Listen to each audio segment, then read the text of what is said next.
జ్యోతిష్యం అనేటువంటిది శాస్త్రమా? నమ్మకమా? జ్యోతిష్యం నమ్మకము అన్నదే వాస్తవమైతే అంతరించిపోయేదండి. మీ ప్రొడిక్షన్స్లో సక్సెస్ రేట్ ఎంతండి? శాస్త్రాన్ని ఎంత చదివినా కూడా అనుష్ఠాన బలమే సక్సెస్ రేట్ని ఇస్తుంది. నమ్మకానికి అపనమ్మకానికి మధ్య ఒక కాన్ఫ్లిక్ట్ అనేటువంటిది నిత్యం జరుగుతూ ఉంటుంది. ఏం చెప్తారు దీని గురించి? ఫస్ట్ ఆఫ్ ఆల్ భయం అండి. గుడికి వెళ్ళే వాళ్ళ యొక్క పరిస్థితి నేను చెప్తాను. ఒక ముస్లిం వచ్చి మీ దగ్గర ప్రొడక్షన్ అడిగాడు అనుకోండి, ఓకే, ఒక క్రిస్టియన్ వచ్చేసి మిమ్మల్ని మీ దగ్గర ప్రొడక్షన్ అడిగాడు అనుకోండి, ఆ ప్రొడిక్షన్స్ అనేటువంటి వాళ్ళకి ఎలా ఆపాదించబడతాయి, ఎలా చెప్పగలరు? జ్యోతిష్యముకి హిందూ ధర్మానికి సంబంధం లేదు. ఫలానా ఋషులు మనకు అందించిన వాంగ్మయం అయితే దొంగ బాబాజీలు, దొంగ స్వామీజీలు చాలా వివాదాస్పదమైనటువంటి ఆర్థిక నేరాల్లో, లైంగిక నేరాల్లో పాల్పడి జైలుకి వెళ్ళిన వాళ్ళు ఉన్నారు. హైందవ ధర్మ ప్రతిష్టకు భంగం అనేటువంటి విషయాన్ని మీరు ఎలా చూస్తారు? ఇది మా దౌర్భాగ్యం. ఈ జ్యోతిష్య రంగంలో ఉన్నవాడు భయపడుతూ బతకాల్సిందే. జ్యోతిష్యాల మీద, జ్యోతిష్యాలు చెప్పే వాళ్ళ మీద ఇలాంటి వివాదాస్పద అంశాలను టచ్ చేయటం వల్ల జ్యోతిష్యాల మీద నమ్మకం సడలటం ఉంటుంది, జ్యోతిష్యాల ప్రతిష్ట దిగజారటం అనేటువంటి కూడా ఉంటుంది. మందు తాగే వాళ్ళు లేరా, మాంసం తినే వాళ్ళు లేరా, బ్రాహ్మణులు అని అంటున్నారు. దానికి మేము తల దించుకోవాల్సి వస్తుంది. కొంతమంది స్వామీజీలు రాజకీయ పార్టీలకు దత్తపుత్రులాగా ప్రవర్తిస్తున్నారు. మీరే పార్టీకి చెందిన వ్యక్తి? ఉగాది పంచాంగం గురించి చాలా ఛానళ్ళు పిలిచాయి, నేను వెళ్ళను. ఫస్ట్ పార్టీకి అనుకూలంగా చెప్పాలి, ఆ నాయకుడికి అనుకూలంగా చెప్పాలి.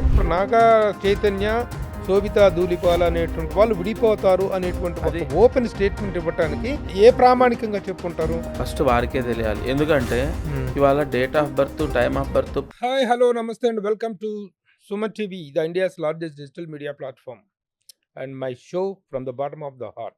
జ్యోతిష్యం అనేటువంటిది నమ్మకం ప్రాతిపదిక మీద నడుస్తుందా, శాస్త్ర ప్రాతిపదిక మీద నడుస్తుందా? అసలు జ్యోతిష్యం ఇది శాస్త్రమా, నమ్మకమా అనేటువంటిది దశాబ్దాలుగా ఒక చర్చనీయాంశమైనటువంటి, ఒక సంశయాత్మకమైనటువంటి చర్చనీయాంశం.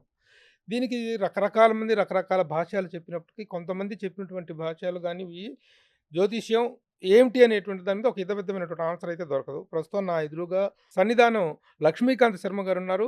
చాలా చిన్న వయసులోనే ఆధ్యాత్మిక మార్గం వైపు మళ్ళినటువంటి శర్మ గారు చాలా ఇంటర్వ్యూస్లో చాలా ప్రవచనాలు చెప్తూ ఉంటారు, అలాగే జ్యోతిషమైనటువంటి ప్రెడిక్షన్స్ ఇస్తూ ఉంటారు.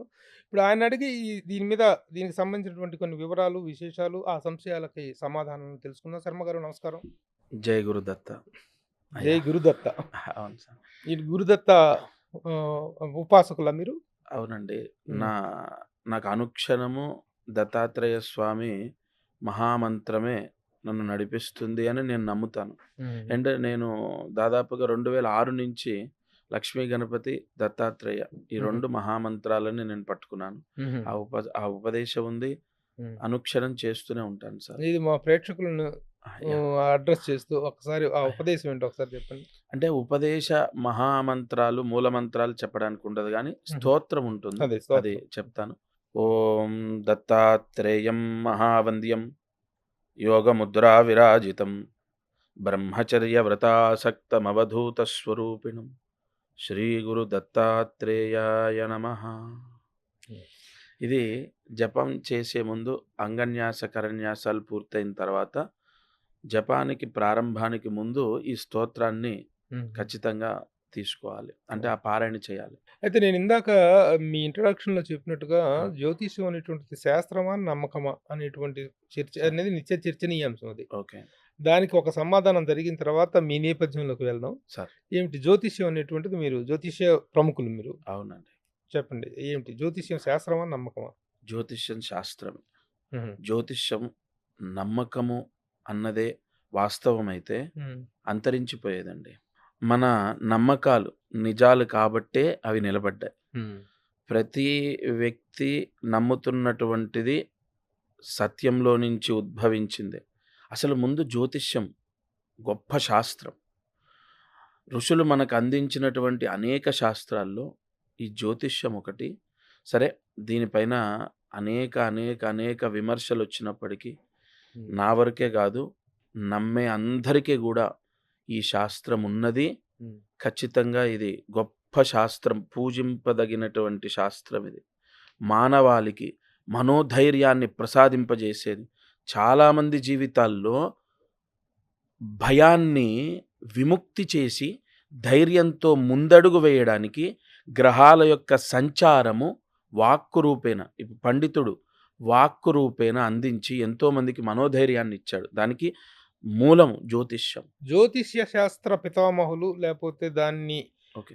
కనిపెట్టిన వాళ్ళు దాని యొక్క ప్రాచుర్యాన్ని తీసుకొచ్చినట్టు వాళ్ళు ఉంటే ఎవరు చెప్తారు మీరు? పరాశరుడున్నారు, వరాహమిహిరుడున్నారు. అనేక ఋషులు అందించిన శాస్త్రం ఇది. అందులో మనకు ఈ ప్రాక్టికల్‌గా వచ్చేసరికి ఎన్నో పుస్తకాలు గూడా ఉన్నాయి. సారావళి పుస్తకం ఉంది, జ్యోతిష్య మార్తాండం ఉంది. అనేక పుస్తకాలున్నాయి. మహానుభావులు సివి రమణ గారు రాశారు. ఇలా నక్షత్ర జ్యోతిష్యం ఉంది, ప్రశ్న జ్యోతిష్యం ఉంది. అలాగే ఈ గ్రహాల యొక్క క్యాలిక్యులేషన్‌ని బట్టి కొన్ని శాస్త్రాలను మనము ప్రావీణ్యంగా అంటే అనేక మందికి చెప్పే విధానం. ఇప్పుడు ఒక వ్యక్తి నాడీ జాతకాన్ని బట్టి ఈయన యొక్క ఆరోగ్యాన్ని, ఈయన కెరియర్‌ని గైడ్ చేస్తారు. ఇంకొక వ్యక్తి వెస్టర్న్ పద్ధతిలో, ఇంకొక వ్యక్తి నక్షత్ర జ్యోతిష్యము కేపీ పద్ధతిలో ఉంటుంది. మనకు ఒకటి తీసుకోవాలి. మనిషి యొక్క వాక్కు అమ్మవారు పలికిస్తుంది. ఏ జ్యోతిష్యమైనా ఎప్పుడు ఫలిస్తుంది? జ్యోతిష్కుడు ఎప్పుడు గొప్ప వ్యక్తి అవుతారో తెలుసా? ఆయన వాక్కు ఫలించినప్పుడు. ఎనీ ప్రిడిక్షన్ మీరు చూడండి, ఒక మనిషి రాసేదే ఉంటుంది. పంచాంగం ఉంది. ఇవాళ జ్యోతిష్యమే మీరు ఒక మాట అన్నారు. జ్యోతిష్యం నమ్మకమా? శాస్త్రమా అని. పంచాంగం ఎక్కడి నుంచి పుట్టిందండి? పంచాంగ సిద్ధాంతం ఏంటి? పంచాంగ సిద్ధాంతం మొత్తం కూడా గ్రహాల యొక్క సంచారాన్ని బట్టే. రవి సంక్రమణం జరిగినప్పుడు మనము సంక్రాంతి వేడుకని జరుపుకుంటున్నాం. రవి సంక్రమణం అంటే ఏంటి? రవి మకర రాశిలోకి వచ్చినప్పుడే. మళ్ళీ ఉత్తరాయణాన్ని, దక్షిణాయనాన్ని ఎలా క్యాలిక్యులేట్ చేస్తున్నాం? అసలు పండుగలన్నీ పలానా స్వాతి నక్షత్రంలో దీపావళి. మరి స్వాతి నక్షత్రం అంటే ఏంటి? చంద్రుడు పలానా నక్షత్రంలో పలానా రాశిలో ఉన్నప్పుడు ఈ నక్షత్రం అని మనం రాసుకున్నాం కదా పంచాంగంలో. అంతెందుకండి, పెళ్ళిళ్ళు అవుతున్నాయి కదా, వివాహాలు, గృహప్రవేశాలు, ఉపనయనాలు, శుభ కార్యక్రమాలు జరుగుతున్నాయి.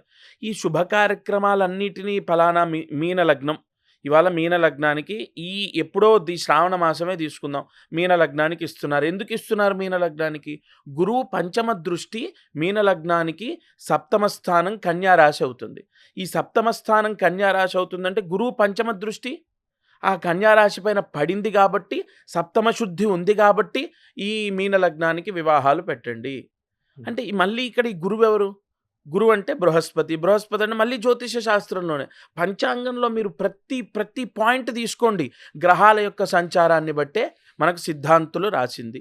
నాట్ ఓన్లీ సౌత్ అండి, నార్త్లోకి వెళ్ళండి, ఇండియాలో ఎక్కడికైనా వెళ్ళండి, ఎవరి పద్ధతి.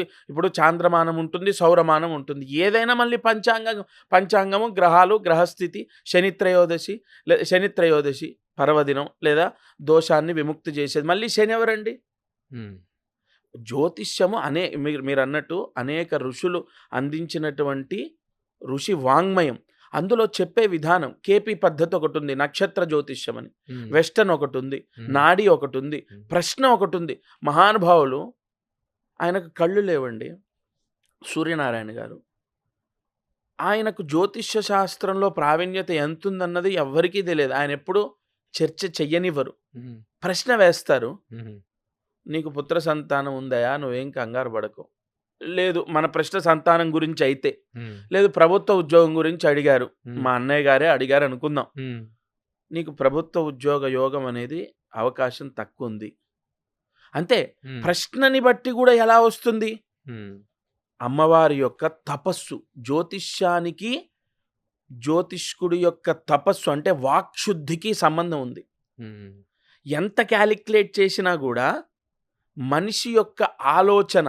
మీరు ఇప్పుడు నన్ను జాతకం అడిగారు, ఉదాహరణకు మా అమ్మాయి పెళ్ళి ఎప్పుడు అవుతుందని ఒక ఆయన వచ్చారండి, క్లయింట్. అమ్మాయి పెళ్ళి ఎప్పుడు అవుతుందంటే వెంటనే నేను లగ్నాతో సప్తమ స్థానం చూసుకొని నవాంశ చక్రం వేసుకొని, ఈ నవాంశ చక్రంలో వివాహకారకుడు ఎక్కడున్నాడు, వివాహకారకుడు యొక్క దశాభుక్తి ఎప్పుడు వస్తుంది, అందులో అమ్మాయి కాబట్టి కుజస్థానం ఎలా ఉంది, కుజగ్రహం ఎలా ఉంది, కుజ దృష్టులు ఎలా ఉన్నాయి, ఈ సప్తమాధిపతి ఉన్న నక్షత్రాధిపతి ఎలా ఉన్నాడు, ఇవన్నీ చూసుకున్న తర్వాత నేను చెప్పే వాక్కు నా మైండ్ గైడ్ చేస్తుంది. నా మైండ్ని మనసు గైడ్ చేస్తుంది. ఈ మనసు తపస్సు ద్వారా మనము చెప్పే ఫలానా అక్టోబర్లో అవుతుంది అని మీరు రాస్తున్నారనుకోండి, అదే జాతకాన్ని ఇంకో జ్యోతిష్కుడికి ఇవ్వండి, ఫలానా డిసెంబర్లో అని రాశాడు అనుకోండి. డిసెంబర్కి అక్టోబర్కి 2 నెలల వ్యత్యాసం ఉంది కదా. ఇక్కడ ఈ అక్టోబరా డిసెంబరా అన్న సత్యాన్ని తపస్సు నిర్ధారిస్తుంది. అందుకే జ్యోతిష్యం చెప్పే వాళ్లకు ఖచ్చితంగా అనుష్ఠాన బలం ఉండాలి. అందుకే జ్యోతిష్యము అన్నది ఒక మహా అద్భుతం. దానికి ఈ అనుష్ఠానం జోడవ్వాలి. మీరు అన్నట్టు అనేక రకాలు ఉన్నాయి. మీరు అడిగారు కదా ప్రశ్న, దానికి నా సమాధానం మహానుభావులు ఋషులు అందించిన వాంగ్మయం. దాన్ని మనం అనేక రకాల్లో ఈ ప్రచారంలోకి తీసుకొచ్చాం. ఈ చర్చలో కొంచెం మనం డెప్త్లోకి వెళ్ళబోయే ముందు ఓకే, ప్రాథమికంగా కొంత మీకు సంబంధించినటువంటి నేపథ్యాన్ని తెలుసుకుందాం అనుకుంటున్నాం. ఎందుకంటే చాలా చిన్న వయసులోనే చాలామంది జ్యోతిష్కులను చూస్తుంటే 60-70 సంవత్సరాలు 50 సంవత్సరాల పైన వాళ్ళే తప్ప మీ వయసులో ఈ ఆధ్యాత్మిక మార్గం వైపు జ్యోతిష్యం గురించి ఇంత ఘంటాపదంగా మాట్లాడగలగటం, ఇంత డెప్త్లో మాట్లాడగలగటం అనేటువంటిది చాలా అరుదుగా జరుగుతుంటుంది. మీరు ఇంత చిన్న వయసులోనే ఈ ఆధ్యాత్మిక మార్గం వైపు మలటానికి కారణం ఏంటి? మీ నేపథ్యం ఏంటి? ఫస్ట్ ఆఫ్ ఆల్ ఈ కారణము అన్నదానికి కారణం భగవత్ అనుగ్రహం కావచ్చు, గురుస్థానం. ఇక్కడ కూడా జాతకమే మాట్లాడతాను నేను, ఎందుకంటే అనుక్షణము నమ్మి అందులోనే ప్రయాణిస్తున్నాను కాబట్టి అదే సత్యము. ఇక్కడ లింక్ కూడా కుదిరింది. ఇక్కడ గురువు ఉచ్చ స్థితిలో ఉండడము, దశమాధిపతి గురువు అవ్వడం నా జాతకంలో. ఈ 2 కారణాలు నన్ను పాండిత్యం వైపు నడిపించాయి. నేను చిన్న వయసులోనే వేద పాఠశాలలోకి వెళ్ళి వేదాన్ని చదువుకోవడం, అందులో దైవ సంబంధితమైనటువంటి ఆధ్యాత్మికమైనటువంటి విషయాలను తెలుసుకోవడం, ఇదంతా జరిగింది. అయితే ఈ పురోహితం చేశాను, నేను పురోహితం చేశాను, గుళ్ళో అర్చకత్వం చేశాను. నాకు ఎప్పటి నుంచో నేను చదువుకుంటున్నప్పటి నుంచే ఎవరైనా జాతకాలు చెప్తుంటేనో లేదంటే గ్రహాల గురించి మాట్లాడుతుంటేనో విపరీతమైన ఇంట్రెస్ట్ వచ్చేది. ఇక్కడ ఇంట్రెస్ట్ రావడం గల కారణం ఏంటి అంటే పరిస్థితులు అని మనం అనుకుంటాం. అసలు ఆ పరిస్థితులను ఏర్పరిచేదే మన జననం అండి. ఫలానా లగ్నంలో పుడితే ఒక అద్భుతమైన స్టార్ అవుతారు, లేదా ఫలానా లగ్నంలో పుడితే ఒక అద్భుతమైన సైంటిస్ట్ అవుతారు, ఫలానా లగ్నంలో పుడితే ఫలానా పాండిత్యం మీదనో జ్యోతిష్యం మీదనో ఇంట్రెస్ట్ వస్తుంది. ఇక్కడ జ్యోతిష్యానికి ప్రధాన కారకుడు బుధుడు, ద్వితీయ కారకుడు గురువు, తృతీయ కారకుడు శని. ఈ 3 గ్రహాల యొక్క కాంబినేషన్ నా జాతకంలో ఉంది. అందువల్ల నాకు ఆ ఇంట్రెస్ట్ ఏర్పడడం, జ్యోతిష్యం మీద ఏదో తెలుసుకోవాలని అదని ఇదని చదువుకోవడము. అలా ఫస్ట్ ఆఫ్ ఆల్ నా జర్నీ జ్యోతిష్యం వైపు నడిచేటటువంటి జర్నీ కాదు. నేను పురోహితము, నేను వేదాన్ని అభ్యసించడం, పాండిత్యం, పౌరోహిత్యం వీటిలో ఉండి బాగా అనుష్ఠానం నాకు ఎక్కువగా గురువులను చూసి నేను నేర్చుకుంది ఏంటంటే, నేనేదో అంటే గొప్ప అని చెప్పట్లేదు, ఆటోమేటిక్గా నాకు ఇంట్రెస్ట్. లక్ష్మీ గణపతి మహామంత్రాన్ని అక్షరలక్ష పూర్తి చేశాను నేను నా 18వ ఏట. విపరీతంగా జపం చేసుకునేవాడిని. అనుకోకుండా ఇంట్రెస్ట్తో జ్యోతిష్యాన్ని నేర్చుకోవడం జరిగింది. నేపథ్యం అంటే గుంటూరు జిల్లానా? నేను అంటే బ్లడ్ వచ్చేసి ఆంధ్ర అండి, కానీ మా తాతగారు దత్తుకొచ్చారు నల్గొండ జిల్లా. పుట్టినటువంటిది నల్గొండలో. మా తాతగారు జన్మించింది గుంటూరు జిల్లా. మా నాన్నగారు పుట్టింది కూడా ఆంధ్రాలోనే. నేను ఇక్కడ దత్తత రావడంతో ఇక అప్పటి నుంచి తెలంగాణ వాస్తవం. చిన్నప్పటి నుంచే వేద పాఠశాలలో చదువుకోవటం వల్ల ఈ ఆధ్యాత్మిక మార్గం అనేటువంటి దానికి కళ కొనసాగింపు. ఇప్పుడు విద్యార్థి జీవితం నుంచి ఇది ఏర్పడింది, అదే కొనసాగింపు. అంతే అండి, అంతే. మన చుట్టూ మనకు పొద్దున్న లేచినప్పటి నుంచి భజన, సంకీర్తన, లేదంటే వేద మంత్రోచ్చారణ అవే ఉన్నప్పుడు, ఇప్పుడు వయస్సులో ఇప్పుడు మీరు బాగా గమనించండి, 9వ ఏట నుండి 19వ ఏట వరకు మనిషి తన చుట్టూ జరిగేటటువంటిది, తనున్న ఎన్వైరన్మెంట్ ఏదైతే ఉంటుందో దానికి ఎక్కువగా ఎడిక్ట్ అయ్యే ఛాన్స్ ఉంటుంది. అంటే ఇది 100లో 60-70% ఇది జరిగినటువంటి. నేను చిన్నప్పుడే అందులోకి వెళ్ళడం, అది చదువుకోవడం, ఆ క్షేత్రము, ఆ దేవాలయ దర్శనం, ఇంకొక ధ్యాస లేకపోవడం, తద్వారా దీనిపైన ఇంకా ఎక్కువగా ఇంట్రెస్ట్ రావడం జరిగింది.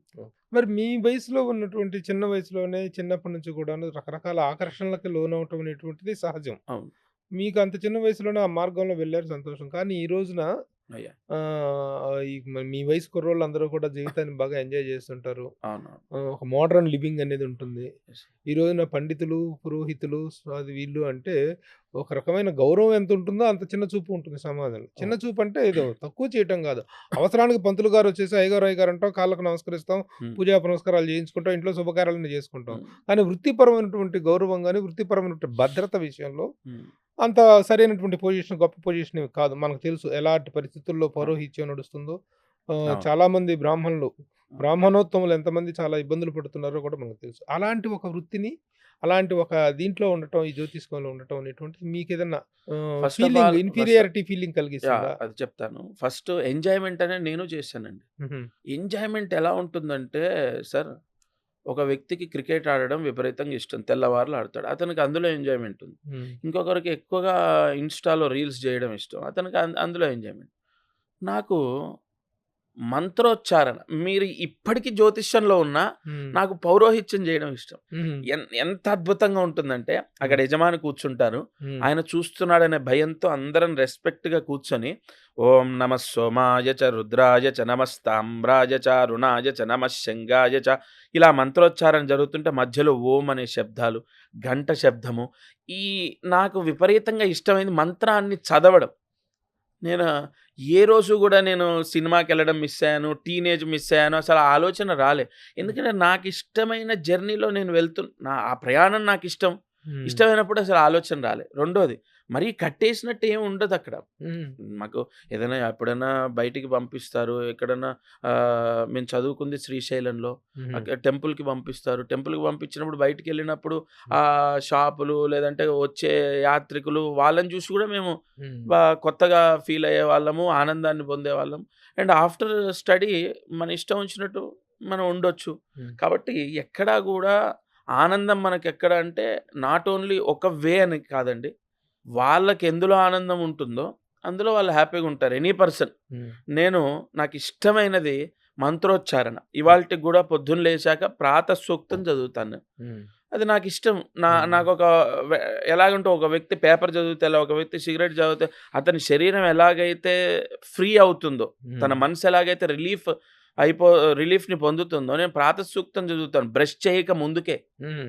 అంటే దానికి ఫస్ట్ ఆఫ్ ఆల్ నేను అపవిత్రః పవిత్రోవా అని చెప్పి ఒక మంత్రాన్ని ఉచ్చరిస్తే నా శరీరం శుద్ధవుతుంది అని నేను భావిస్తాను. యద్భావం తద్భవతి. హ్మ్. ప్రాతः సూక్తాన్ని చదువుతాను. హ్మ్. దాంతో అలా నేను నా హ్యాపీనెస్‌ని నేను అనుక్షణం నేను ఫీల్ అవుతూనే ఉన్నాను. దాన్ని అనుభవిస్తూనే ఉన్నాను. అయితే ఇంకొకటి, ఈ పౌరోహిత్యంలో, జ్యోతిష్యంలో అనేక విమర్శలు వస్తాయి. కలియుగం ఇది. కలియుగం ఖచ్చితంగా వస్తాయి. ఇక రాబోయే రోజుల్లో నా నా వయస్సు, నా తరం వరకే ఈ జ్యోతిష్యం ఉంటుంది. తర్వాత ఉండడానికి ఆస్కారం చాలా తక్కువుంటుంది. ఇది గుర్తుపెట్టుకోండి. ఇది అండర్‌లైన్ చేసుకోండి. జ్యోతిష్యానికే భవిష్యత్తు లేదంటారా? ఖచ్చితంగా ఉండదు. హుహు. ఉండదు. ఎందువల్ల? ఎందుకు అంటే మీకు వాదనలు పెరిగిపోతాయి. హ్మ్. వినేవాళ్ళు తగ్గిపోతారు. వాదించేవాళ్ళు పెరిగిపోతారు. హ్మ్. ప్రశ్నించేవాళ్ళు పెరిగిపోతారు. సమాధానాన్ని వినే ఓపిక ఉండదు. ఎవరికీ గూడా ఖచ్చితంగా ఇది నిజం అని నమ్మడానికి, సాక్షాత్తు భగవంతుడొచ్చిన ఏదో ఆర్టిస్ట్ అనే, అసలు నిజంగా భగవంతుడేనా? ఇదేమన్నా మ్యాజికా ఏదో డ్రామా అనేటటువంటి కంపెనీ ఆ! అనుకునే అది వస్తుందండి. హ్మ్. 3డీ ఎఫెక్ట్సా లేకుంటే ఇంకోటా? హ్మ్. కలియుగం అలా ఉంటేనే మనం కరెక్ట్ వేలో వెళ్తున్నట్టు. హ్మ్.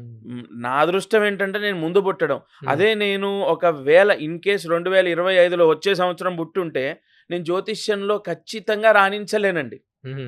రాణించలేను. ఎందుకంటే రాబోయేటటువంటి రోజుల్లో ఆఫ్టర్ 18 ఇయర్స్ హ్మ్. లేదా ఇంకో 2 ఏళ్ళు యేసుకుంటే 20 సంవత్సరాల తర్వాత హ్మ్.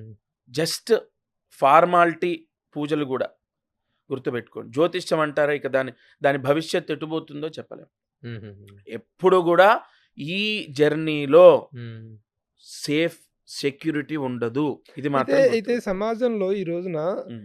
ఆహ్, శాస్త్ర విజ్ఞానం ఎంత పెరిగిపోయిందో, నమ్మకం అనేటువంటిది కూడాను, ఆధ్యాత్మికత కూడా, భక్తి భావం కూడా అంతే పెరిగింది. ఓకే. నిజంగా గతంలో 70స్ 60స్ ఆ ప్రాంతంలో ఉన్నటువంటి ఆధ్యాత్మిక ధోరణికిను, అవును. ఇప్పుడు ఉన్నటువంటి ధోరణికి, ముఖ్యంగా ఈ రోజున సాఫ్ట్‌వేర్ వాళ్ళెవరు కూడా పొద్దున పూజలు చేసుకోకుండా, చిలుకూరు బాలాజీ టెంపుల్‌కెళ్ళకుండా ఆ! ఉండట్లేదు. అవును. ఇది విపరీతంగా ఈ భావము పెరిగింది. హ్మ్. మూఢనమ్మకము పెరిగింది. అట్ ద సేమ్ టైమ్ శాస్త్ర విజ్ఞానము పెరిగింది. వీటి మధ్య ఒక సంఘర్షణాత్మకమైనటువంటి స్థితి అనేటువంటిది ఏర్పడుతుంది. నమ్మకానికి, అపనమ్మకానికి మధ్య ఒక కాన్‌ఫ్లిక్ట్ అనేటువంటిది నిత్యం జరుగుతూ ఉంటుంది. ఓకే. ఏం చెప్తారు దీని గురించి? ఫస్ట్ ఆఫ్ ఆల్ భయమండి. హ్మ్. అంటే అందరికీ గాదు. హ్మ్. భక్తి ఉంది కొంతమందికి. హ్మ్. ఎక్కువ శాతం టెన్షన్‌లో గుడికి వెళ్ళే వాళ్ళ యొక్క పరిస్థితి నేను చెప్తాను. హ్మ్. మీరన్న భక్తి అవ్వచ్చు, గుడి అవ్వచ్చు, పూజలవ్వచ్చు, హోమాలవ్వచ్చు, మీరన్న సాఫ్ట్‌వేర్ వాళ్ళు చిలుకూరు బాలాజీ భక్తితో వెళ్ళే వాళ్ళు ఉన్నారు, కానీ భయంతో వెళ్ళే వాళ్ళు ఉన్నారు. సమస్య వస్తే విపరీతంగా దేవుడి చుట్టూ తిరిగే వాళ్ళు ఉన్నారు. ఇక్కడ ఏమైపోతుందంటే మీరు 60లో 70లో ఫోన్లు లేవు, మనిషికి టెన్షన్స్ లేవు. ఇక్కడ ప్రధానంగా టెన్షన్ ఏర్పడింది ఫోన్ వల్లే. మీరు అవునన్నా కాదన్నా ఎంత మనకు ఫోన్ వల్ల ప్లస్ అవుతుందో దానికి ఇంకొక పిసరంతా మైనసే ఉంటుంది తప్ప అనేక విపరీతమైన టెన్షన్స్కి గురవుతున్నాడు ఇవాళ మానవుడు. విపరీతంగా టెన్షన్స్కి గురవుతున్నాడు, మోసపోతున్నాడు. అనేక వ్యాపారాల్లో అవ్వచ్చు, ఇంకో దగ్గర అవ్వచ్చు పెట్టుబడులు పెట్టి నష్టపోతున్నాడు. ఉద్యోగం చేసేవాడికి ఇప్పుడు ప్రభుత్వ ఉద్యోగం ఉన్నాడు, టైంకి జీతం వస్తుంది, అతని లైఫ్ ఇక సేఫ్ సైడ్కి వెళ్ళిపోయింది అనుకుందాం. అతను ఏం చేస్తాడో తెలుసా, ఆ వచ్చిన డబ్బు ఎక్కడో సేవింగ్స్ చేద్దామని ఎవరికో ఇచ్చి అలా నష్టపోయి అక్కడ స్టార్ట్.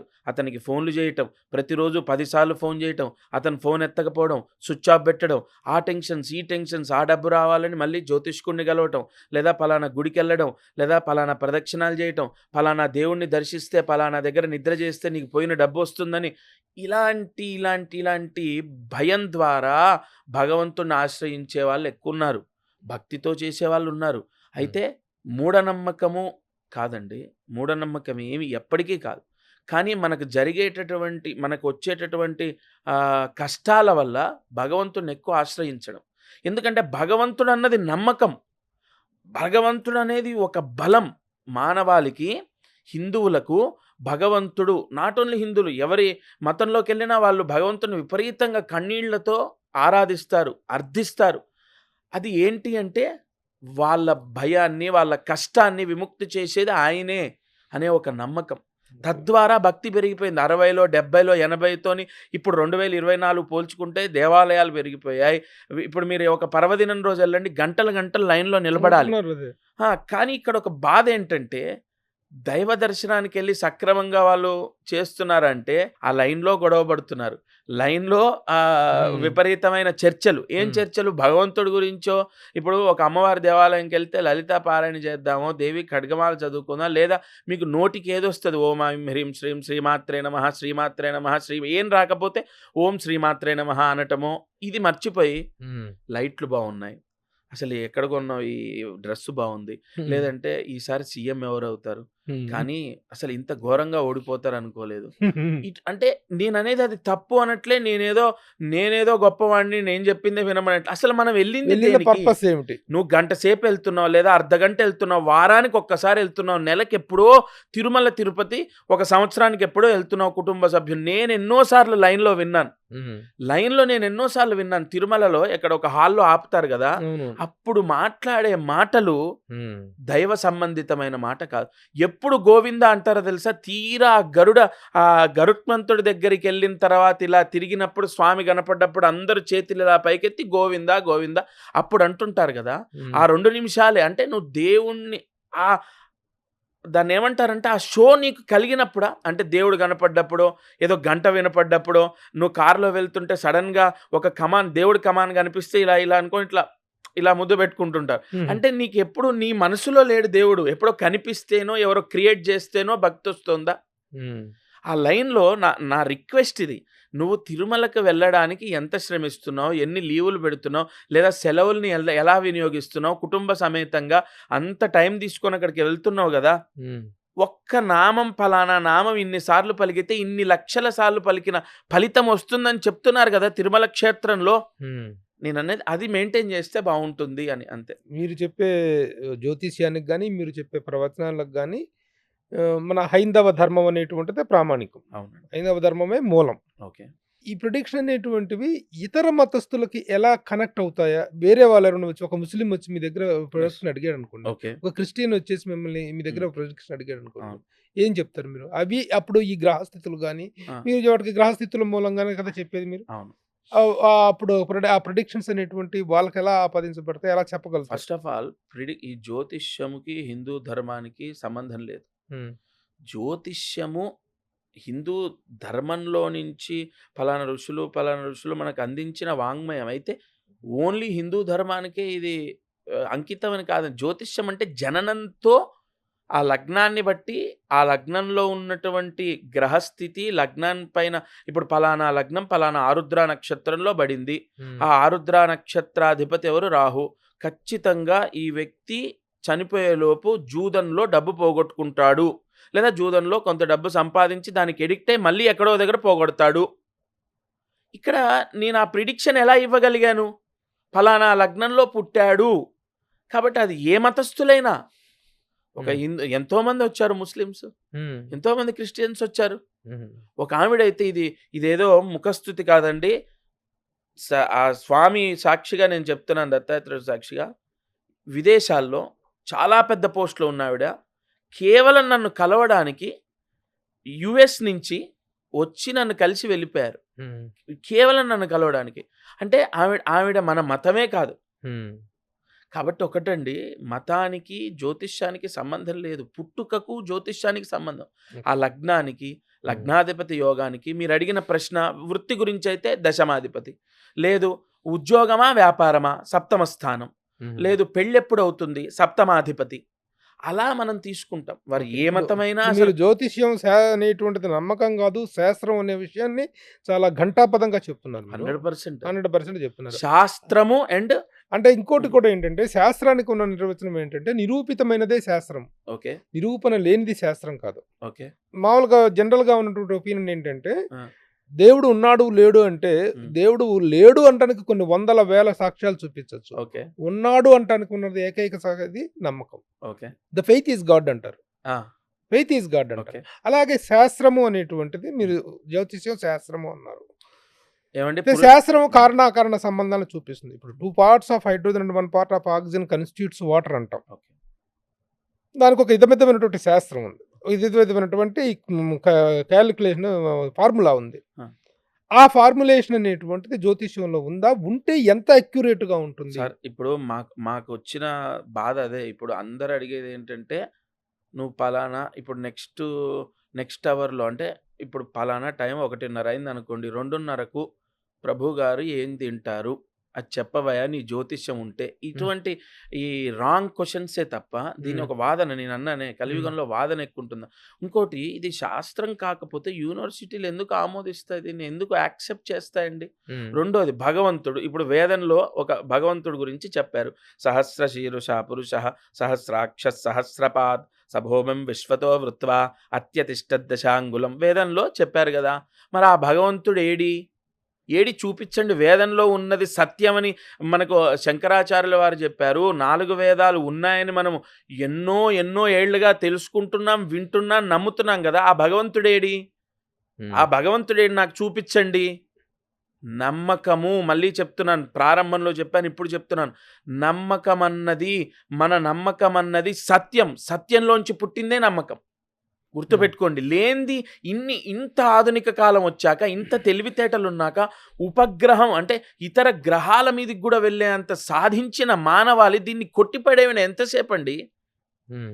బట్ నమ్మకం సత్యంలోంచి పుట్టింది. ట్రూ. దైవము నిజం, శాస్త్రం నిజం, నా జ్యోతిష్యం కూడా నిజం. దట్స్ వై ఎన్ని ఏళ్ళైనా, ఎంత వాదన వచ్చినా, ఎంత వ్యతిరేకత వచ్చినా, ఒక ఐఏఎస్ ఆఫీసర్ అయినా సరే, ఒక పెద్ద డాక్టర్ అయినా సరే, వాళ్ళ అమ్మాయికి పెళ్లి చేయాలంటే ముహూర్తం చూసే చేస్తాడు. ఇది దాన్ని ఏమంటారు, మా పొగరుతో చెప్పే సమాధానం కాదండి. నా జ్యోతిష్యం గొప్పది, సత్యము అని నేను మీకు ఒక ఉదాహరణ చెప్తున్నా. ఇప్పుడు నేను ఇందాక అడిగిన ప్రశ్నలోనే మళ్ళీ నాకు ఆ సందేహ నివృత్తి జరగలేదు. చెప్పండి. ఒక ముస్లిం, ఒక క్రిస్టియన్ వస్తే వాళ్ళ యొక్క ఆధ్యాత్మికమైనటువంటి విధానం వేరు, వాళ్ళ ఆధ్యాత్మికత, వాళ్ళకున్నటువంటి వాళ్ళ పద్ధతులు వేరు.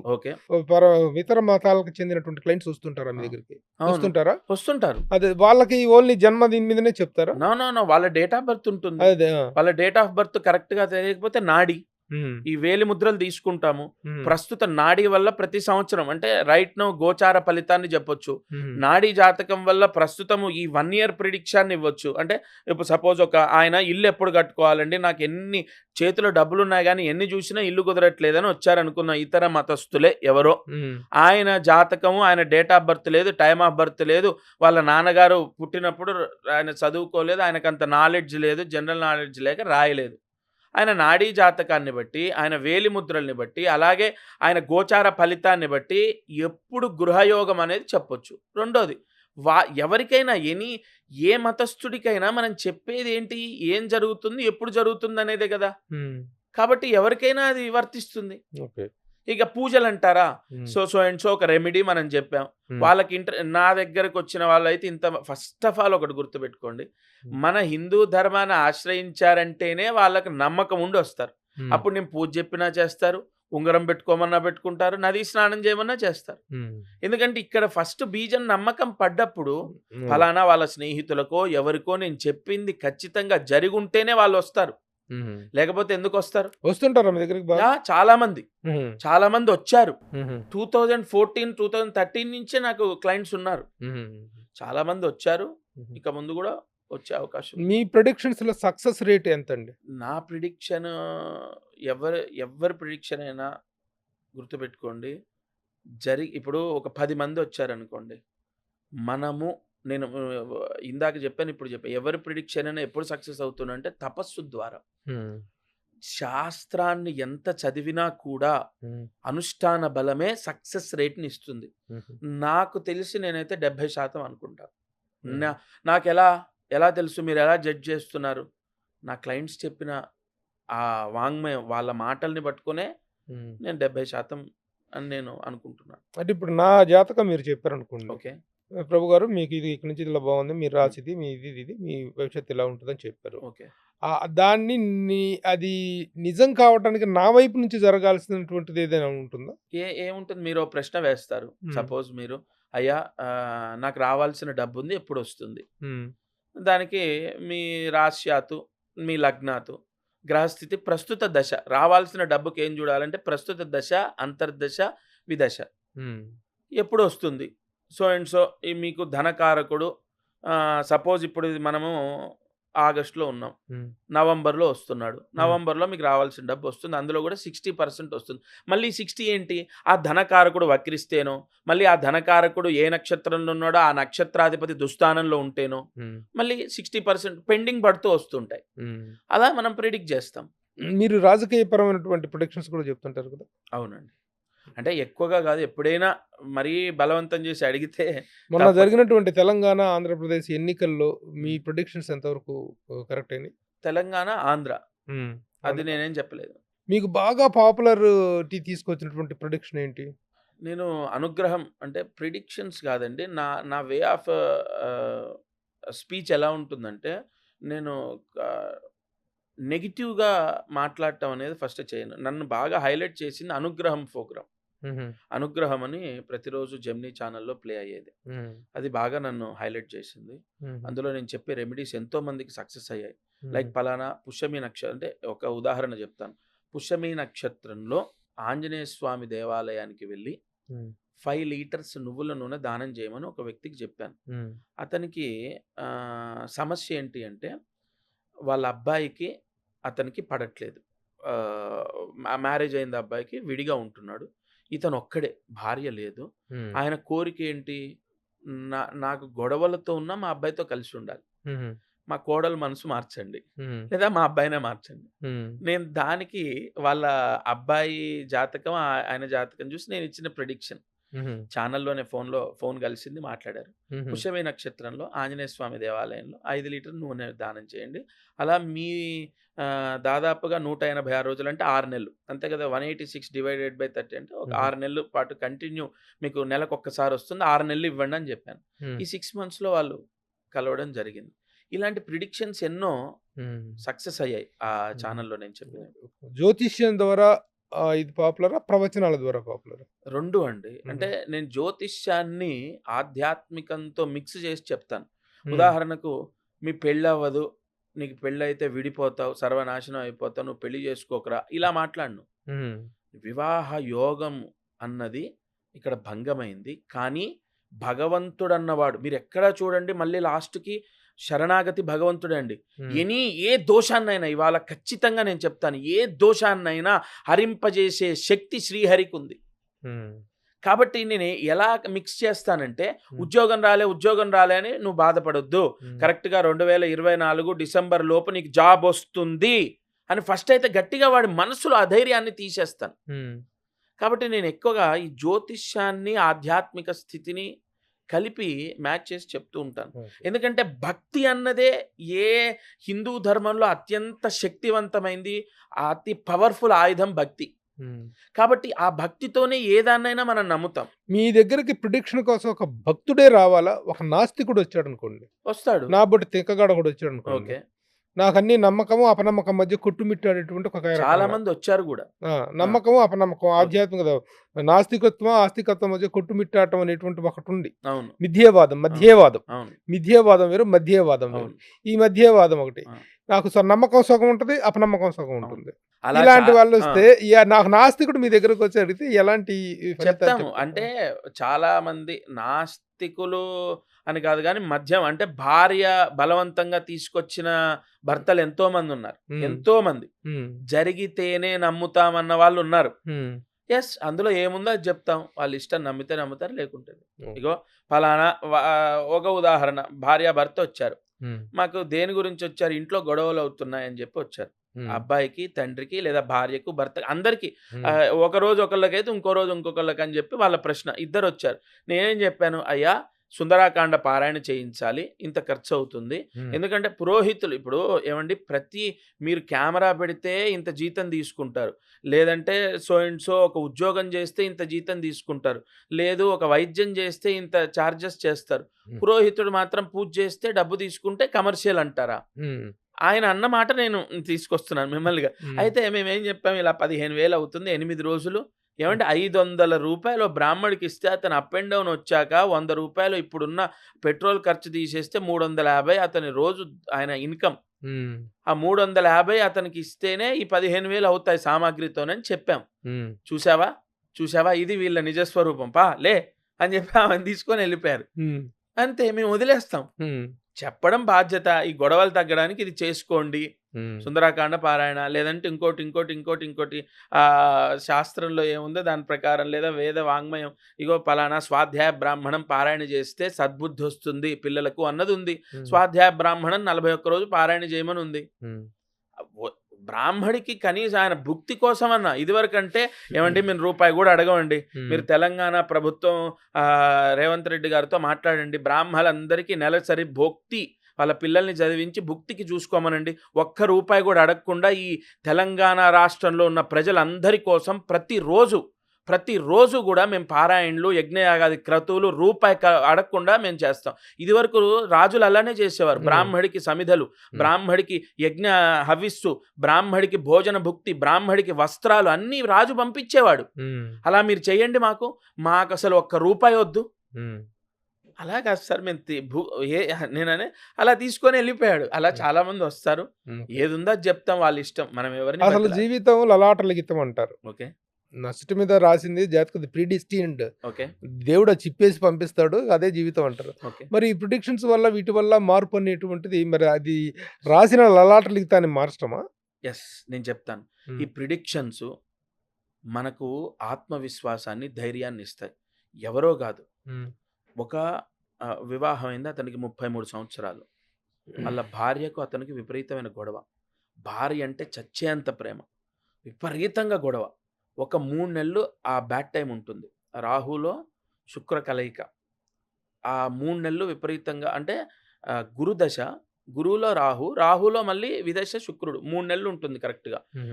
విపరీతంగా టెన్షన్ పడుతున్నాడు, ఆల్రెడీ సూసైడ్ అటెంప్ట్ చేశాడు.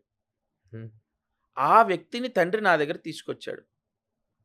ఛాలెంజ్, నా జ్యోతిష్యాన్ని వదిలేస్తా, నీ టైం పలానా ఆగస్టు, ఇది రీసెంట్గా జరిగింది నేను చెప్తున్నా, ఆగస్టు 9వ తారీఖు తర్వాత మారకపోతే అని చెప్పి ఫస్ట్ అయితే అతనికి బతకడానికి. ఇప్పుడు నేనేదో చెప్తానండి 4 మాటలు సింపుల్గా, ఏంటయా పిచ్చా, నీ లైఫ్ మారుతుంది పో అని ఇలా చెప్తే కాన్ఫిడెంట్ రాదు ఎదుటి వ్యక్తికి, ఎందుకంటే సూసైడ్ దాకా వెళ్ళాడుగా. ఎంత ప్రేమ ఉందో భార్య మీద కనపడుతోందిగా. ఖచ్చితంగా ఇది అని చెప్పి మీరన్న తలరాతని మార్చలేరు అన్నది భగవంతుడి యొక్క ఆధ్యాత్మికం వైపు నడవడం, భగవంత్ సేవ మాత్రం మనోధైర్యాన్ని ఇస్తుంది, నీకు కొత్త ఆలోచనలు ఇస్తుంది. అతను ఆగస్టు 9 తర్వాత నిజంగా అండి, ఇది సత్యం, చాలా మార్పులు కలిగే వాళ్ళ ఇద్దరి మధ్యలో. అసలు వర్షం పడి ఎలిస్తే ఎలాగైతే అరే ఇక్కడ వర్షం ఉంది పలానా తార్నాకలో వర్షం లేదు మనం ఆశ్చర్యపోతూ మాట్లాడుకుంటుంటా అలా అతని జీవితంలో నిజంగా జరుగుతోంది రైట్ నో అతను చాలా హ్యాపీగా ఉన్నాడు. గ్రహస్థితి, దైవము ఈ 2 కూడా కావాల్సిందే మనకు. సరే మీరన్నట్టు ఏది రాసి ఉంటే అది జరుగుతుందంటే జరుగుతుంది. కానీ ఆ రాతని కూడా మార్చే శక్తి మనోధైర్యానికి ఉంటుంది. ఆ మనోధైర్యం ఎలా వస్తుంది? మళ్ళీ భగవంతుడు అన్న నమ్మకంలోంచే పుడుతుంది. ఇందాక అన్నారు మీరు ఇంటర్వ్యూ చేస్తే మీకు జీతం వస్తుందండి. మీరు లేకపోతే పలానా ఉద్యోగస్తులు ఇది ఓకే. సంపాదన మార్గం. ఓకే. సముపార్జన అనేటువంటిది ఇంపార్టెంట్ ఓకే. జీవితం మనిషిది. ఏది నీ చెప్పుకున్నా. హ్మ్. మీ మార్గం మీది కావచ్చు, మా మార్గం మాది కావచ్చు, ఏదైనా కావచ్చు. అయితే మీ మార్గం ఏంటి? మీ సంపాదన మార్గం ఏంటి? మీరు నేను జ్యోతిష్యం నా సర్వీస్ చార్జెస్ నేను తీసుకుంటాను. అదే ఎట్లా రూ. 1000 రూ. 1000 2008 నుంచి అదే రూ. 1000 ఇప్పుడు అదే 1000. హుహు. 2008 నుంచి మీరు హుహు. మీరు జస్ట్ గూగుల్‌లో లక్ష్మీకాంత్ శర్మ కాంటాక్ట్ నంబర్ అంటే వస్తుంది. హ్మ్. ఆ నంబర్‌కి కాల్ చేయండి. హుహు. మీరు రూ. 1000 హుహు. అంతే. మనం అంటే నేను 5000 తీసుకోవచ్చా? 10,000 తీసుకోవచ్చా? దానికేమి లిమిట్ లేదండి. హ్మ్. బట్ నాకు నా స్థాయికి నేను పడ్డ శ్రమకది అదే దానికి మించి నేను తీసుకోవడానికి అనర్హుడిని హుహు. అంతే. మామూలుగా నమ్మకం కుదిరిన వాళ్ళు ఇంకా మీకు ఇస్తారు 8,000 డైరెక్ట్ వచ్చి కలిసిన వాళ్ళు 8,000 ఇస్తారు, 10,000 ఇస్తారు, 25,000 ఇస్తారు. హుహు. ఒకాయన వాళ్ళ అమ్మాయి మారి తిరిగి ఇంటికొచ్చిందని చెప్పి 2,00,000 ఇచ్చెళ్లారు. అబ్బా!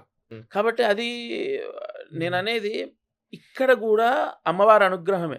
మనకు శ్రమకు తగ్గ ఫలితాన్ని అమ్మే ఇస్తుంది. హ్మ్. మనమేం పరిగెత్తక్కర్లే. మీరు, నేను, ఇంకొక వ్యక్తి ముగ్గురం కాశీకెళ్ళామండి. గంగలో మునిగాం. హ్మ్. ఒడ్డుకొచ్చి నిలబడ్డాం. ఎవరికి ఎంత అంటాలో అంతే అంటుతుంది. హ్మ్. ఓకే. ఇది సత్యం. ఇప్పుడు మనం చదువుకునేటప్పుడు అరే బాబు నువ్వు పలానా కోర్స్ తీసుకున్నట్లయితే డాక్టర్ అవుతావు. ఓకే. పలానా చూసుకుంటే చార్టర్డ్ అకౌంట్ అవుతావు. ఇది హ్మ్. చేసుకుంటే ఇది అవుతావు అన్నది. మీరు చిన్నప్పటి నుంచి వేద పాఠశాలలో వేదాభ్యాసం చేశారు. ఓకే. వేదాభ్యాసం అనేటువంటిది ఈ రోజున చాలా వేద పాఠశాలలు ఉన్నాయి. కొన్ని వేద పాఠశాలలు ఉన్నాయి. అవును. వేదాన్ని ఒక అభ్యాసంగా తీసుకొని, ఒక కోర్సుగా తీసుకొని వేదం పూర్తి చేసి వచ్చిన తర్వాత లక్ష్మీకాంత్ శర్మ కంటే ఆ పట్టుదల, ఆ మార్గంలో నిమగ్నం అయ్యాడు కాబట్టి ఒక మార్గం ఏర్పడింది. హ్మ్. ఇది తీసుకోదగిన ప్రొఫెషనా? వేద అభ్యాసం అనేటువంటిది. ఇప్పుడు మీలాగా మీతో పాటు చాలా మంది చదివారుగా. ఎంతమంది లక్ష్మీకాంత్ శర్మలయ్యారు? యెస్. ఆ అది విధంగా ఉన్నటువంటి సెక్యూరిటీ ఏంటి అని సార్ అడిగితే ఏం చెప్తారు? ఒకటండి ఫస్ట్ ఆఫ్ ఆల్ ఈ వేదం చదువుకోవడం, పౌరోహిత్యం చేయడము ఖచ్చితంగా తీసుకోదగిందా అంటే తీసుకోదగిందే. ఏమి ఇబ్బందులు లేవు. హ్మ్. కానీ దీని నుంచి వచ్చేటటువంటి ఆటుపోట్లు, ఇబ్బందుల్ని గూడా ఎదుర్కొనే ధైర్యము, మనోధైర్యము ఇప్పుడు కొంతమందికి ఎలా ఉంటుందంటే రూపాయి వస్తే రూపాయి ఖర్చు పెట్టేస్తారు. హ్మ్. అసలు వెనకాతల ఏంటి రేపటి రోజు ఏంటని ఆలోచించరు. హ్మ్. ఆ వే ఆఫ్ థింకింగ్ ఉండాలి అంటాను. ఎందుకంటే పౌరోహిత్యం 3 నెలలు మూడాలొస్తాయి. హ్మ్. ఒక్క పనుండదు. హ్మ్. ఒక 3 నెలలు సీజన్ ఉంటుంది. విపరీతంగా నిద్రాహారాలు, రాత్రి గృహప్రవేశం, పొద్దున్నే పెళ్లి, మళ్ళీ సత్యనారాయణ స్వామి వ్రతం, మళ్ళీ హ్మ్. రుద్రాభిషేకాలు అవును. ఇలా ఉంటాయి. హ్మ్. అప్పుడేమో డబ్బొస్తుంది. హ్మ్. అక్కడ ఏం చేస్తారంటే ఆ డబ్బు ఇప్పుడు రైట్ నౌ నేను వేద పాఠశాలలోంచి వేదం పూర్తయ్యో, స్మార్తం పూర్తయ్యో బయటికొచ్చి పురోహితంలోకి ఎంటర్ అయ్యే వాళ్ళకు నేను చెప్పేది చెప్పదగే స్థాయి నాకుందో లేదో ఒక అన్నగా అనుకోని చెప్తున్నాను. హ్మ్. బయటికి రాగానే ఫస్ట్ ఐఫోన్ కొనాలి. హ్మ్. వాళ్ళ ఆలోచన. ఒక 20,000 సంపాదిస్తే హ్మ్. ఈ కార్డ్ ద్వారా ఈఎంఐ ద్వారా ఐఫోన్ కొనాలి. లేదంటే ఒక బైక్ కాస్ట్‌లీ బైక్ కొనాలి. హ్మ్. ఈ 2 మాత్రం చాలా మందిలో నేను చూసాను. అవును. ఫస్ట్ ఆఫ్ ఆల్ హ్మ్. దానివల్ల హ్మ్. వాళ్ళ ఏజ్ ప్రభావం దాన్ని మనం రాంగ్ అనడానికి కూడా లేదు. హ్మ్. ఈ అదే ఆ ఈ ఏజ్‌ని మీరు కూడా దాటొచ్చారు కదా! మీకు యెస్. అనిపించలేదా అప్పుడు? దేవుడి దయ వల్ల అప్పుడు ఫోన్‌లు లేవండి. అంటే ఈ చిన్న ఫోన్‌లే. ఆ హ్మ్. ఫోన్‌లు లేవు. ఉంటే నేను కూడా డబ్బు ఖర్చు పెట్టేవాడినేమో. హ్మ్. ఆ ఫోన్‌లు లేవు. హ్మ్. అండ్ ఇంకొకటి మీకు ఈ 3 నెలలు సీజన్ ఉన్నప్పుడు బానే ఉంటుంది. హ్మ్. తర్వాత వీళ్ళు ఆ క్రెడిట్ కార్డ్‌లోంచి అప్పు తీసుకొని కట్టడం. ఆ క్రెడిట్ కార్డ్‌కి సంబంధించినటువంటి డబ్బు కట్టలేక మళ్ళీ నాబోటి వాళ్ళనో, ఇంకొకళ్ళనో తెలిసిన వాళ్ళని, వాళ్ళ మామనో, ఇంకో బాబాయినో మళ్ళీ డబ్బులు అడగడం. ఈ హ్మ్. బాధలు పడడం కన్నా ఎప్పుడో హ్మ్. ఒక రూ. 1,00,000 బ్యాంక్‌లో వాళ్ళు ఉంచుకోవడం రేపనేది ఎలా ఉంటుంది అనే భయంతో ఉండాలన్నది నా చాలా మంది బ్రాహ్మణ యువకులు పౌరోహిత్యం వైపు వెళ్ళమంటే ఆ! వెళ్ళట్లేదు. వెళ్ళట్లేదు. ఎందుకు వెళ్ళట్లేదు. విముఖత వెళ్ళట్లేదు? చూపిస్తున్నారు. అవునండి. ఎందుకంటే అది ఈ పౌరోహిత్యం అనేటువంటిది హ్మ్.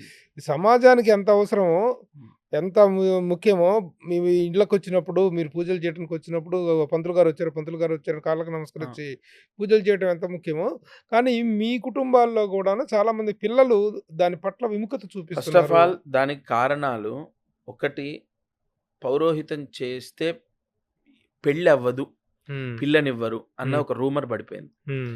రెండోది, పౌరోహిత్యం అనేది చాలా చిన్న చూపండి. హ్మ్. ఒకానొక దగ్గర నేను విన్నాను. హ్మ్. పొద్దున్నే వచ్చావా అడుక్కోడానికి హ్మ్.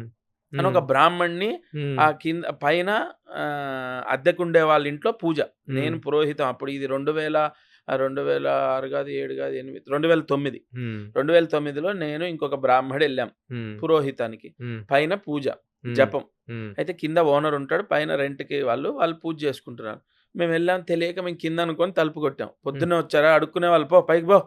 హ్మ్. అంటే ఇలాంటివి ఎన్నో విమర్శలు ఇవాళ పురోహితం చేసేవాళ్ళు, హ్మ్. జ్యోతిష్య రంగంలో ఉన్నవాళ్ళు హ్మ్. ఖచ్చితంగా ఎదుర్కొంటున్నారు. హ్మ్. రెండోది, పౌరోహిత్యము అంటే ఇందాకన్నానే రెండో ఆప్షన్ అంటే రకరకాలున్నాయి. దీనికి చిన్న చూపుకి రకరకాలు. ఒకటేమో ఇది ఎ ఫస్ట్ ఆఫ్ ఆల్ సమాజంలో గౌరవము ఎంతుందో అంత విమర్శ గూడా ఉంది దీని మీద. హ్మ్. రెండోదేంటంటే అన్‌సీజన్ ఇప్పుడు ప్రతిరోజు మనకు టెన్షన్ లేని ఇన్‌కమ్ గాదిది. హ్మ్. సేవింగ్సు భయమున్నవాడు సేవింగ్స్ చేసుకున్నవాడు పర్వాలే. హ్మ్. కానీ అక్కడికక్కడ సరిపోయేవాడు రూ. 1,00,000 ఇన్‌కమ్ ఉంటే రూ. 1,00,000 ఈఎంఐ ఉన్నవాడి పరిస్థితేంటి? హ్మ్.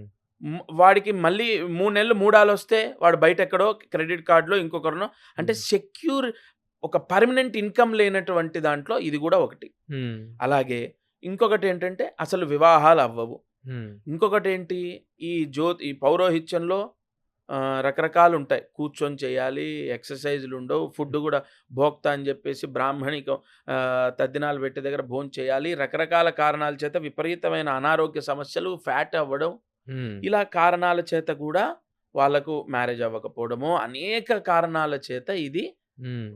చిన్న చూపు. హ్మ్. అలాగే దీంట్లో మేము ఈ పౌరోహిత్యం చదువుకోము అనేటటువంటి మాట గూడా వస్తుంది. హ్మ్. మామూలుగా మీలాంటి వాళ్ళకి ముందు పేర్లకు ముందు ఏదో రకరకాల ఇవి ఉంటాయి కదా! అవును. ఇంటి హ్మ్. పేరుంటుంది. ఇంటి పేరు గాదు. బ్రహ్మ శర్మ, శాస్త్రి. కాదు కాదు. శర్మ శాస్త్రులు గాదు. ఆ! బ్రహ్మశ్రీ ఓకే. లేపోతే ఆ! జ్యోతిష్య పితామహ ఆ! ఇట్లాంటివి ఉంటాయి గదా! మీకేముంది? నేనేది పెట్టుకోలేండి. హ్మ్. Just simple Lakshmikant Sharma. హుహు. ఏది నాకు డాక్టరేట్ వచ్చింది. కానీ ఎక్కడా గూడా నేనది ప హ్మ్. ప్ర ప్రచారం చేయను. హ్మ్. బ్రహ్మశ్రీ అనడానికి గూడా ఇప్పుడు ఎవరన్నా ఏదైనా అడిగారనుకోండి ఇంటర్వ్యూకి ముందు, ఏమొద్దండి లక్ష్మీకాంత్ శర్మ. హ్మ్. ఏమనమంటారు ఆధ్యాత్మికవేత్త. హ్మ్. నాకు ఏది పెద్దగా ఫస్ట్ ఆఫ్ ఆల్ ఇష్టం ఉండదు. మీకు గురువు ఎవరు? గురువుగారు ఇసుకపల్లి వెంకటరామ శాస్త్రి గారు. హుహు. ఆ! ఎక్కడ వేద పాఠశాలలో చదివినప్పుడు. అవునండి. హ్మ్. మీకు పోటీ ఎవరు? పోటీ అందరుంటారు కదా సార్. జ్యోతిష్య శాస్త్రం చాలా మంది చెప్తున్నారు కదా! అవునండి. అందరుంటారు. చాలా మంది జ్యోతిష్యాన్ని ఆ! ఆ నమ్మకాన్ని సొమ్ము చేసుకుంటున్న వాళ్ళు ఉన్నారు. అవును. నమ్మకానికి ఒక గౌరవాన్ని తెచ్చిన వాళ్ళు ఉంటున్నారు. అవును సార్. మిమ్మల్ని ఏ కేటగిరీలో ఏసుకోమంటారు మమ్మల్ని? అది మీ మీ ఎందుకంటే మీరు అనుభవజ్ఞులు. మీరు ఇప్పుడే 2 సంవత్సరాల క్రితం మీరొచ్చిన వాళ్ళు గాదు. కొన్ని వందల మందిని చూసారు, ఇంటర్వ్యూలు జేశారు. అండ్ అది మీ మనసుకు వదిలేస్తాను. నేను ఆ విషయంలో చెప్పడం కరెక్ట్ కాదు. కానీ చాలామంది జ్యోతిష్కులు గాని, ఆధ్యాత్మికవాదులు గాని, బాబాజీలు, గురూజీలు అయ్యా! వీళ్ళందరి మీదనే ఈ హైందవ ధర్మ ప్రాతిపదిక మీదనే జరుగుతున్నటువంటి యెస్. ఇది అవునండి. మన జీవన విధానం. ఓకే. హైందవ జీవన విధానం. కానీ ఈ బాబాలు, స్వామీజీలు చాలామంది ఆ! దొంగ బాబాజీలు, దొంగ స్వామీజీలు అవును. పుట్టుకు రావటం. అవును. చాలా వివాదాస్పదమైనటువంటి ఆర్థిక నేరాల్లో, లైంగిక నేరాల్లో పాల్పడి జైలుకెళ్ళిన వాళ్ళు ఉన్నారు. అవును. అది మన హైందవ ధర్మ ప్రతిష్టకు భంగం అనేటువంటి విషయాన్ని మీరెలా చూస్తారు? సార్ ఇప్పుడు ఒక అంటే మే 100% అది తప్పే. అయితే దానికి ఒక ఉదాహరణ చెప్తాను. అంటే ఇది ఎక్కడ డీఫేమ్ అవుతుంది, ఎక్కడ డ్యామేజ్ అవుతుందో నేను చెప్తాను. ఒక డాక్టరు సపోజ్ ఉదాహరణ ఒక అక్రమ సంబంధం పెట్టుకున్నాడు. భార్య అతని మీద కేస్ పెట్టింది. అది హైలైట్ అవ్వదు సార్. హ్మ్. అదే లక్ష్మీకాంత శర్మ ఏదైనా తప్పు చేస్తే నెక్స్ట్ డే హైలైట్ అంటే ఇక్కడ ఈ ఆధ్యాత్మికం వైపు నడిచేటటువంటి వాళ్ళని డీఫేమ్ చేయడం చాలా ఈజీ. హ్మ్. అండ్ మేమేమి మంచి వాళ్ళము అలా అదే జైలుకెళ్ళడము, దొంగ బాబాలు, అక్రమ సంపాదన ఇది మంచి అని నేను అనట్లేదు. హ్మ్. బట్ ఇక్కడ ఏమవుతుందంటే అన్ని రంగాల్లో ఉన్నారు. ఇప్పుడు అంతేగా రంగంలో ఇప్పుడు సినిమా వాళ్ళు ఉన్నారు అనగానే మీడియాలో ఉన్నారు, హ్మ్. సినిమాలో ఉన్నారు. హ్మ్. అంతెందుకండి రూ. 8,00,000 ఒక జర్నలిస్ట్‌గా ఉండి 8,00,000 మోసం చేసి విదేశాలకెళ్ళిపోయాడు ఒకాయన. హ్మ్. మా బంధువుల్లో ఒకాయనకే. హ్మ్.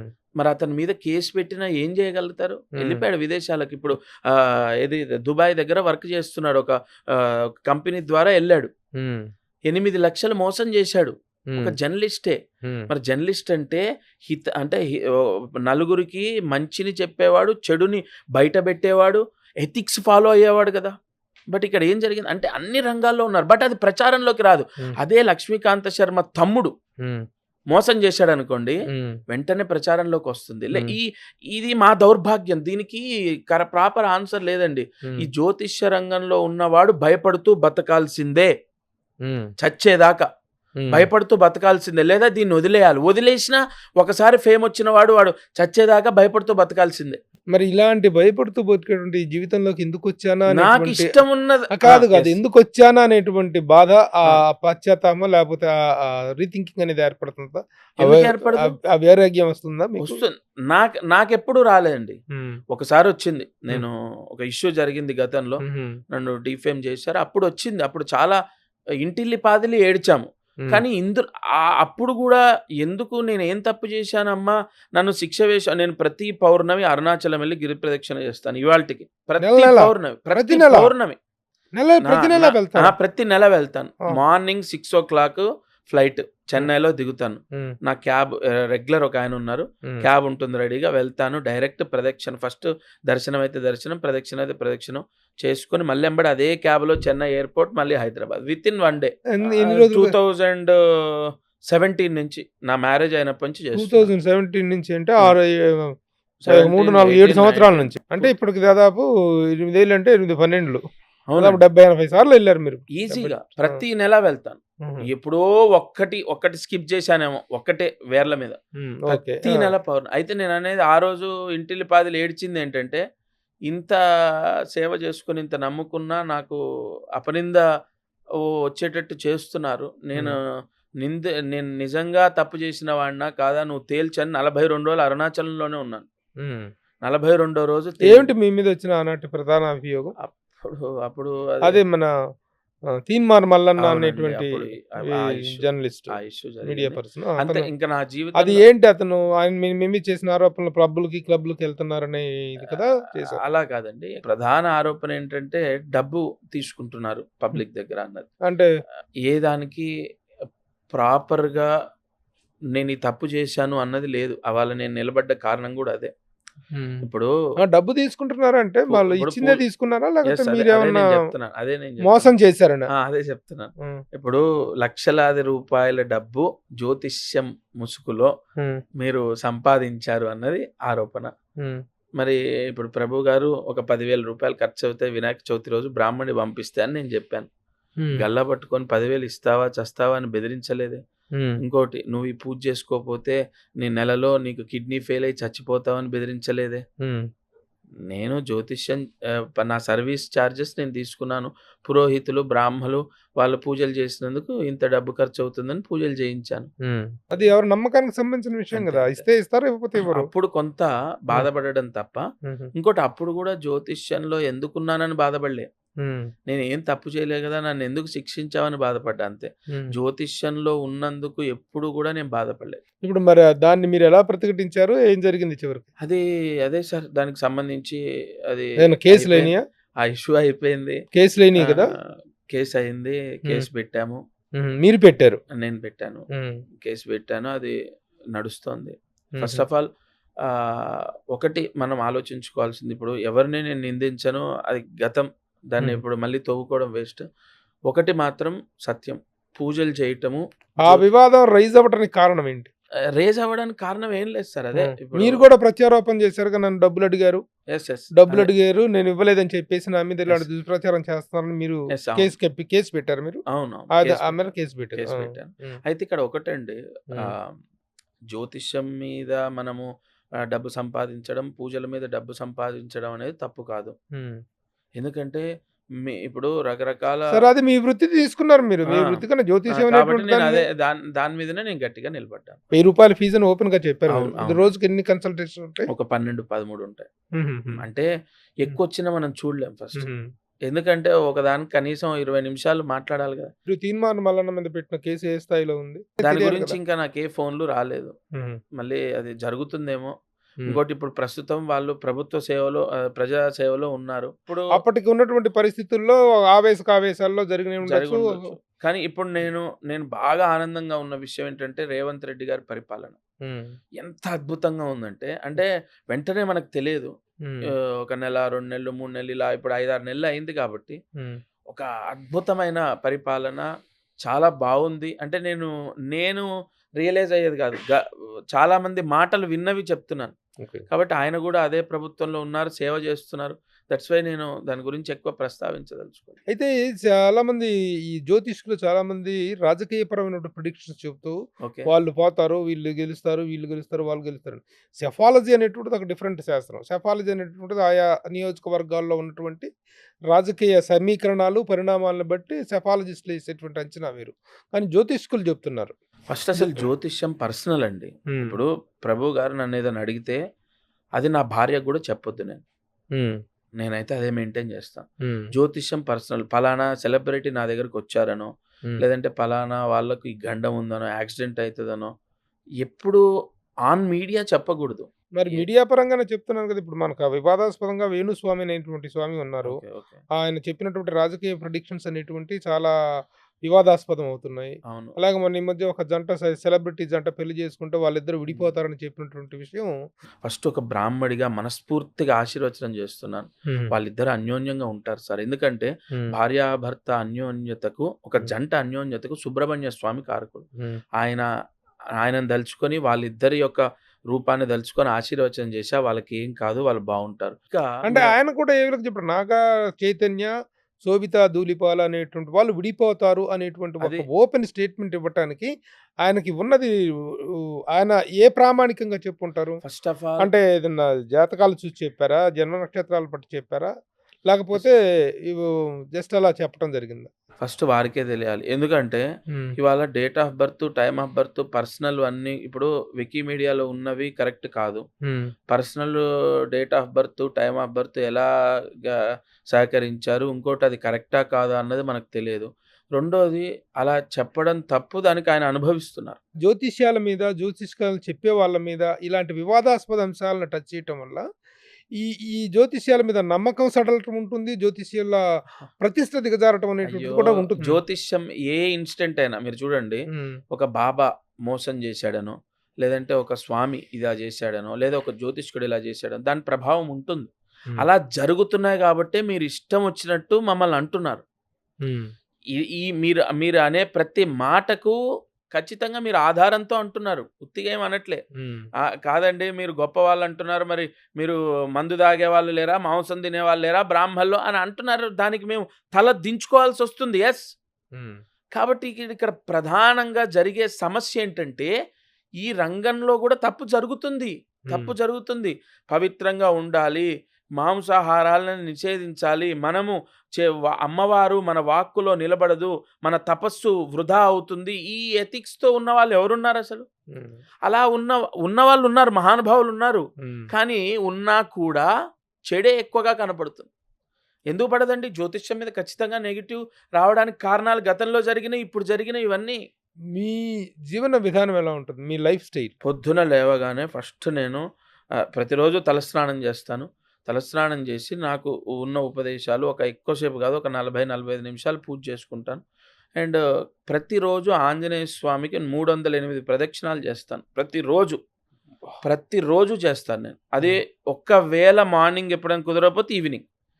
చాలా సింపుల్ లైఫ్, చాలా హ్యాపీగా ఉంటాను నేను. ప్రదక్షిణాలు అయిపోయేసరికి ఆఫీస్కి వెళ్తాను, 11:30 వరకు వెళ్తాను. నేను చాలా హ్యాపీగా ఉండడానికి ఒక సిస్టమ్ పెట్టుకుంటాను. ఎంత బిజీ ఉన్నా ప్రదక్షిణాలు మానకూడదు, ఎంత బిజీ ఉన్నా పౌర్ణమి అరుణాచలం వెళ్ళాలి, ఎంత బిజీ ఉన్నా ఖచ్చితంగా భార్యతో పిల్లలతో పలానా క్షేత్రంకో పలానా దగ్గరకు వెళ్ళాలి. ఇవి మాత్రం బ్రేక్ చేయను. ఎవరు మీ అభిమాన స్టార్? ఎవరు బాగా ఇష్టం అంటే అల్లు అర్జున్ గారండి. ఇంకా ఓల్డ్లోకి వెళ్తే మాత్రం మెగాస్టార్ చిరంజీవి గారు. ఆయన ఫస్ట్ ఆఫ్ ఆల్ కష్టపడి రావటమే కాదు, ప్రతి ఒక్కరిని ఆదరించడం, దగ్గరికి తీసుకోవడం. అండ్ ఆయన గుణగణాలు ఇష్టము, ఆయన నటన ఇష్టము. మీకు రూ. 1000 కన్సల్టేషన్ వల్ల వచ్చే సంపాదన ఎక్కువ, మీ మీద నమ్మకంతో మీ ప్రొడిక్షన్స్ నచ్చి ఇచ్చేటువంటి బహుమతుల వల్ల వచ్చే సంపాదన ఎక్కువ? అలా ఎప్పుడు కేవలం రూ. చూసుకున్నా 1000 ప్రొడిక్షన్‌లో ఏమొచ్చుద్దండి? ఎందుకు రాదండి? హ్మ్. రోజుకు 12, 13,000 చాలవా? హ్మ్. ఓ మస్తయిపోతాయి. 5, 6 లక్షల ఇన్‌కమ్ చాలు నాకు. బాగా సంపాదించారా? సొంత ఇల్లే లేదిప్పుడు. ఇక మీరు ఆలోచించండి. హ్మ్. అంటే నేను ఎక్కువగా ఏం చేస్తానంటే, ఒక ల్యాండ్ కొనుక్కున్నాను. అంతే. దాంట్లో ఇల్లు కడతాను. హ్మ్. ఇంకా దానికి మించి నేను ఎక్కువగా హ్మ్. మరి ఖర్చు పెడుతుంటాను. కొంతమంది స్వామీజీలు రాజకీయ పార్టీలకు దత్తపుత్రులాగా ఓకే. ప్రవర్తిస్తున్నారు. అవును. మీరే పార్టీకి చెందిన వ్యక్తి? నేను ఏ పార్టీ లేదు సార్. హ్మ్. ఏ పార్టీకి పిలిచినా వెళ్ళను. నేను హ్మ్. అందుకే ఉగాది పంచాంగం గురించి చాలా ఛానెల్‌లు పిలిచాయి. నేను హ్మ్. వెళ్ళను ఫస్ట్. హ్మ్. ఎందుకంటే అక్కడ సో అండ్ సో పార్టీకి అనుకూలంగా చెప్పాలి. ఆ హ్మ్. నాయకుడికి అనుకూలంగా చెప్పాలి. అది మనం అక్కడ ఏమవుతుంది చెప్తాం బానే. ఆ హ్మ్. ఉత్సాహంలో. హ్మ్. తర్వాత అది రాంగ్ ప్రిడిక్షన్ అని మీడియాలో విపరీతమైన ట్రోల్స్. హ్మ్. ఇవన్నీ ఎందుకండి? సాధారణంగా అండి మామూలుగా బాబాజీలు వాళ్ళంటే ఒక పెద్ద వయసు తర్వాత వాళ్ళు చెప్తా ఉంటే ఓహో! ఆ! గురూజీ అని చెప్పి వాళ్ళ వైపు ఒక భక్తిభావంగా చూడటం వస్ జరుగుతుంది. కానీ మీరేమో చిన్న పిల్లల్లాగా కనిపిస్తారు. అవును. సార్ అదిప్పుడు మీరు కాదు 2017 నుంచి చూస్తుంటాం కదా ఆ! మిమ్మల్ని. అది నేను చేసే ఉపదేశ మంత్రాలు దత్తాత్రేయ స్వామి అనుగ్రహం. మా తల్లిదండ్రులు చేసిన పుణ్యం. అంతే. సో, ఈ మార్గం ఇలా కొనసాగాలి. Sir sir. ఇలాంటి వివాదాలకు వీటికి లేకుండా మనదైన ఆధ్యాత్మిక మార్గాన్ని ఇంకొంచెం ముందుకు తీసుకెళ్లాలనేటువంటి ఆ అభిలాషతో అభినందిస్తూ సెలవు. అయ్యా! జై నమస్కారం. గురుదత్త. జై గురుదత్త.